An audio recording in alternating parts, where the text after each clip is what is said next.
So, Mayor, I had understood that some companies, some groups had already committed to moving into the Park of Commerce, kind of contingent on some infrastructure improvements in that area, which would have been accomplished with this money.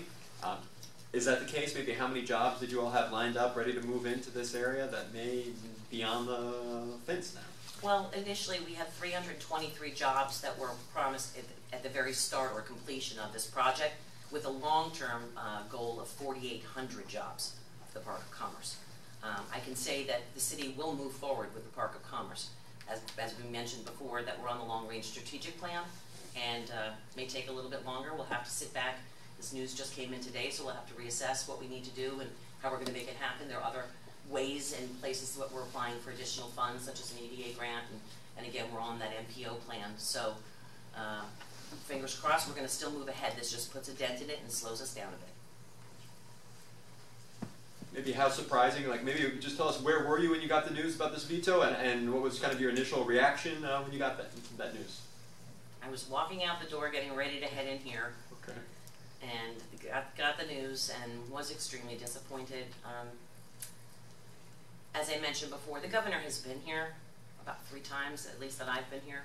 I'm sure, I know he's met with other people. He's been here 3 times. We've showed him, we've given him a tour of the city. We're one of the hardest hit during the recession, and we're struggling to get back. And this goes right along with the governor's plan for bringing jobs. To have 323 jobs immediately by doing this one project, to have 4,800 jobs being brought in by this. If you start looking about his tally, which he's always touting how many new jobs are coming in, this is right up his alley. And it was in our conversations, and he was here. He was, like I said, literally standing in the trenches, in the potholes here in the city, saying and seeing what our needs were. So I'm very confused by this, and I almost feel as if it's that staff that was vetting these different projects or whatever didn't remind him that this was indeed the project that he witnessed firsthand.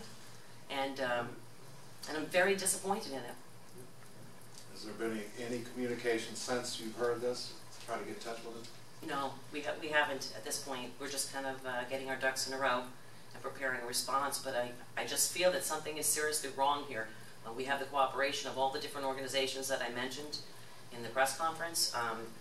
We did follow all the rules. We did go before, the MPO being involved means FDOT's definitely involved, and we followed all the processes. So it doesn't make any sense. That the reason for denying it doesn't make sense at all. And I think there's a problem here, so I want to make sure that I address it.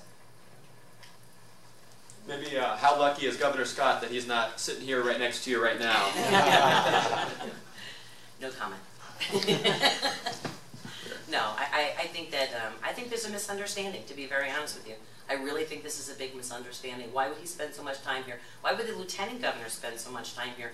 Also go on these trips, see it. When we talk about joblessness, 13.3% here in the city of Lake Worth. This is a city that needs the jobs. Our people need jobs. And this was a way to do it and handle it right off the bat. Just imagine what 323 jobs available to our local unemployed residents would do. It changes lives. It improves families, and we need it. Any follow-up with him, do you think? Do you think you'll try and catch up with him a little bit and explain what happened? Oh, I'd like to catch up with him, very much so. I think, like I said, I think this probably can all be explained. I hate to think it was politics and not some mistake is happening somewhere, because this is our life. And we do things here in municipal government. We're nonpartisan when we're municipal leaders. We don't believe that potholes have political parties and whatnot. We're all just here for the betterment of our community. And I know that there are different things on a state level and on a national level, but we have real fights and real heartbreaks that happen here within our community. And we need help, and we look to people like the governor to make those things happen for us, because it's real. I'm not 100% familiar with the whole process, but if something's been vetoed, is it possible that it could be reinstated from the governor's office, or is that long gone? Do you know? Top of your head? I don't believe so. I think once it's vetoed, it's vetoed. Yeah. We were planning to come back again this year and continue the ask for our community. Like I said, we're one of the 3 top ones that have been hit hardest. And we need help, and I will be there again and again. I want to thank my fellow commissioners who are also up there in Tallahassee with me. The vice mayor, Commissioner Amoroso, Commissioner McBoy.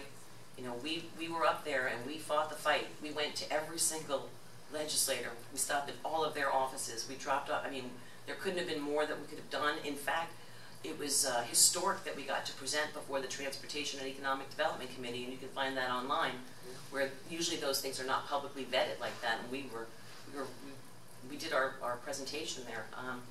Like I said, we've had all of our ducks in a row. We've worked very hard for this. So it is an extreme disappointment, not just for me, for my people, for the city.